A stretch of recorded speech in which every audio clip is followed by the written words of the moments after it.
This is week 7, part 1. Part 1, date. Today, John Cleese. John Cleese was born on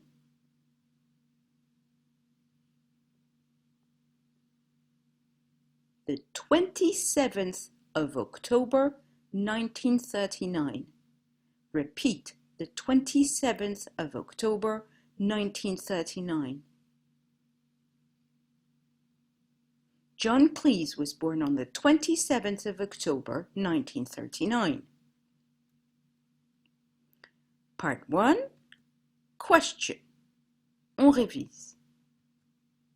Vous vous souvenez?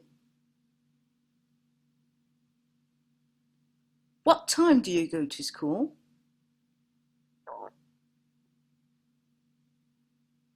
Et la réponse, je vous la rappelle, I go to school at 8:30 a.m.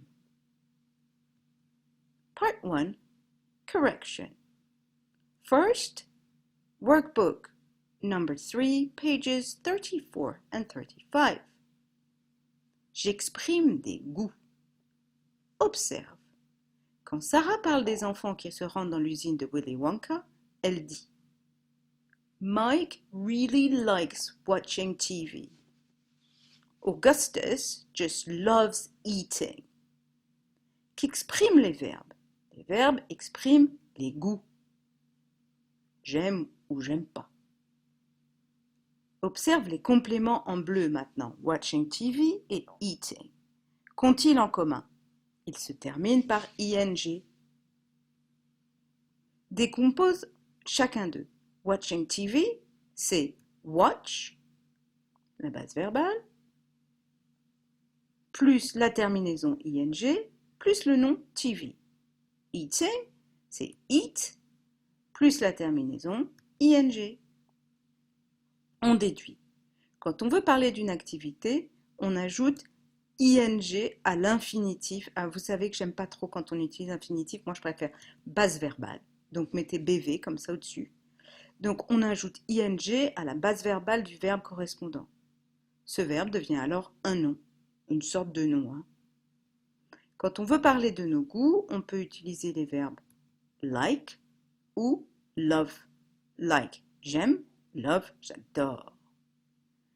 Tu pourras aussi rencontrer like ou love plus to plus verbe. Ce que je vous suggère dans les exercices qu'on va faire là cette semaine, c'est d'éviter d'utiliser love to ou like to, mais plutôt d'utiliser toujours love plus ing, parce que notre objectif ici, c'est bien de se familiariser avec ce qu'on appelle la forme en ing. Ok? Mettez sur pause si vous avez besoin de corriger, et on se retrouve pour corriger l'exercice suivant. Workbook 6, page 38. Alors, pour répondre à l'email, vous aviez plusieurs possibilités. Toutes vos phrases doivent commencer par I like, I love ou I don't like. Et quel que soit le début, hein, n'importe lequel des trois, il sera suivi de watching TV, ou bien playing video games, ou bien going to the cinema, ou bien going horse riding, ou encore playing football, ou enfin reading. Listen and repeat. I like watching TV. I love playing video games. I don't like going to the cinema.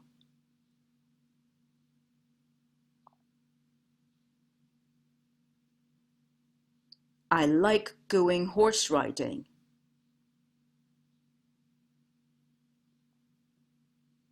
I love playing football. I don't like reading. Ok, donc j'insiste, hein, pour chacune de vos phrases doit commencer par I like et une de ces expressions-là, ou bien I love et une de ces expressions-là, ou bien I don't like et une de ces expressions-là. Ok? À nouveau, mettez sur pause pour corriger et on se retrouve pour la suite. book exercises 40 and 41, page 149. Ok? Vous vous souvenez, il s'agissait d'associer chaque trait de personnalité à son explication. Par exemple, on avait fait ensemble le premier, A, I am greedy, I love eating chocolate. Repeat, I am greedy, I love eating chocolate. B, I am joyful, I love laughing and joking. Repeat, I am joyful, I love laughing and joking. C, I am sporty, I love playing handball. Repeat, I am sporty, I love playing handball. D, I am lazy, I am lazy, I love to sleep. Repeat, I am lazy, I love to sleep.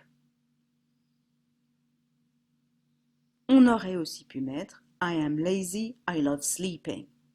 Repeat, I am lazy, I love sleeping.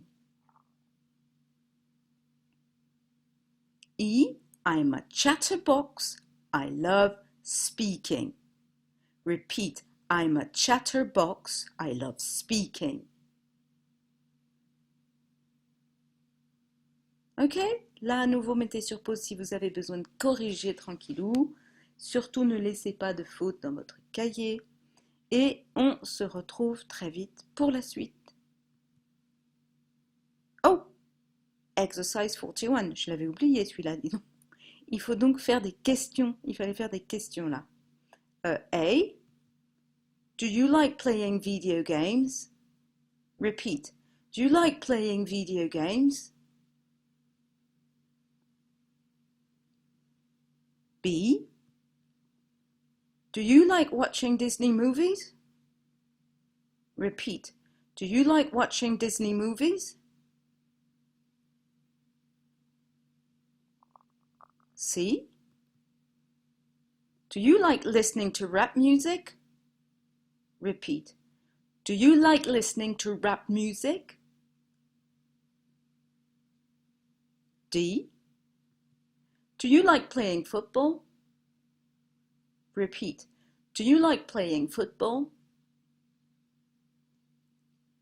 Ok, cette fois c'est bel et bien fini pour les corrections. Donc on se retrouve tout de suite pour la suite. Mettez sur pause si nécessaire pour prendre le temps de corriger.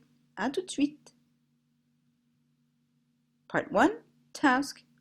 As usual, prepare your notebooks. Alors, c'est assez long. Enfin, ça prend beaucoup de place, c'est pas très long en fait. Donc, week 7 comme d'habitude, part 1 comme d'habitude, et je vous montre en plus petit la suite. Donc, sous part 1, vous allez écrire un hobbies ing, et vous mesurez, comme on avait déjà, vous numérotez 1, 2, 3, 4, 5, 6, 7, 8, etc. jusqu'à 16. Ok, comme on avait déjà fait une fois. Je vous montre la suite. 2 modifications orthographiques. Vous allez écrire E, enfin petit trait E et exemple un peu plus loin. Il faut laisser de la place pour écrire là. Petit trait IE, 2 points, je laisse de la place, exemple 2 points. Après, il reste tout le reste de la ligne, évidemment. Ensuite, attention, vous allez écrire cons, slash, voyelle, slash, cons. 2 points, ça veut dire consonne, voyelle, consonne. Ok? Et l'exemple, cette fois, vous le mettez en dessous parce qu'on a besoin de plus de place. Et vous mesurez... oh, mais j'ai du mal aujourd'hui. Vous numérotez de 1 à 10. 1, 2, 3, 4, 5, 6, 7, 8, 9, 10. Ok? Mettez sur pause, revenez en arrière si nécessaire, préparez vos cahiers. On se retrouve pour les explications. À tout de suite. Alors, hobbies ing, ce sont les mêmes hobbies que la dernière fois. Cette fois, la seule chose que je vous demande, c'est dans l'ordre. Alors, essayez de ne pas regarder dans votre cahier, hein, essayez de vous souvenir. Après, une fois que vous avez fait l'exercice de mémoire, vous pouvez aller, bien sûr, regarder dans les pages d'avant pour voir ce qu'on a fait. Mais là, essayez de réécrire le nom de chacune des hobbies. Je crois qu'on dit un hobby en français, bref. De chacun des hobbies avec ing. Hein. Par exemple, ici, on va écrire listening to music, etc., etc. Ok, donc une fois de plus, moi je vais faire défiler les diapositives. À vous de choisir soit de regarder la vidéo complète et de revenir ensuite pour faire les exercices, ou de vous arrêter entre chaque diapo le temps d'écrire de quoi il s'agit dans votre cahier. Ok, 1 and 2, 3 and 4, 5 and 6, 7 and 8, 9 and 10, 11 and 12, 13 and 14, 15 and 16. Ok? Donc là, vous avez compris, à chaque fois, vous mettez bien le nom du hobby avec ing. Hein. Parce qu'en fait, ce que j'ai vu dans les messages que vous m'avez envoyés, vous avez une petite tendance à oublier l'ing. Je veux absolument que ça vous rentre dans la tête. Hein. Donc ce sera I love cooking, par exemple. On se demande pourquoi je pense à cooking maintenant. D'accord? N'oubliez pas ça. Passons maintenant au deuxième exercice qui s'appelle modifications orthographiques. Alors la première partie, c'est la leçon, si vous voulez. Donc on va, dans cette leçon, apprendre à orthographier correctement certains verbes qui changent d'orthographe quand on ajoute ing. C'est le cas, regardez, des verbes qui finissent par e, des verbes qui finissent par ie et des verbes qui se terminent par une consonne, puis une voyelle, puis une consonne. Je vous montre des exemples. Alors, les verbes qui se terminent par e, ici, quand on va leur ajouter ing, il va falloir retirer le e. D'accord? Prenons par exemple le verbe come. Ça va donner coming, sans e. Les verbes qui se terminent par ie, comme vont faire y-ing. C'est le cas, par exemple, de lie. On va retirer le i et le e et les remplacer par un y. Ça va donner lying. Ok? Un tout petit peu plus compliqué, alors écoutez bien, un verbe qui se termine par une consonne, suivi d'une voyelle, puis suivi d'une consonne. Dans ce cas, la deuxième consonne, celle-ci là, va être doublée seulement si la syllabe est accentuée. Vous savez ce que ça veut dire en anglais accentué, ça veut dire qu'on appuie plus sur la syllabe quand on la dit. Prenons le cas par exemple de win. Là, la syllabe est forcément accentuée, il n'y en a qu'une. Donc win, ça va donner winning. On double la consonne. Mais écoutez l'autre exemple. Remember. D'accord? Vous voyez à la fin, on a bien consonne, voyelle, consonne. Mais écoutez, on dit remember. C'est accentué ici sur la deuxième syllabe et non sur la troisième. Donc, la règle du doublement de la consonne ne s'applique pas. Remember, ça fera remembering avec un seul R. Ok, on va y travailler doucement et vous allez voir, ça devient intuitif au bout d'un moment. Donc voilà, ça je vous demande de le recopier tel que ça apparaît là, dans le cahier, aux endroits où vous avez laissé de la place. Ok, si vous n'avez pas laissé assez de lignes là, je me souviens plus ce qu'on a fait, vous pouvez évidemment écrire remember à côté de winning. Hein. Et l'exercice maintenant, donc une série de 10 verbes. Je vais vous les lire maintenant. À vous de les écrire à la base verbale d'abord, telle qu'elle va apparaître là à l'écran, et à côté de la base verbale, la forme en ing orthographiée correctement. Ready? 1. Drive. 2. Listen. Écoutez bien, c'est listen. Vous pouvez mettre sur pause entre chaque mot si vous le souhaitez. Vous pouvez à nouveau écouter tous les mots puis revenir en arrière. Number 3. Forget. Écoutez bien, forget. Number 4.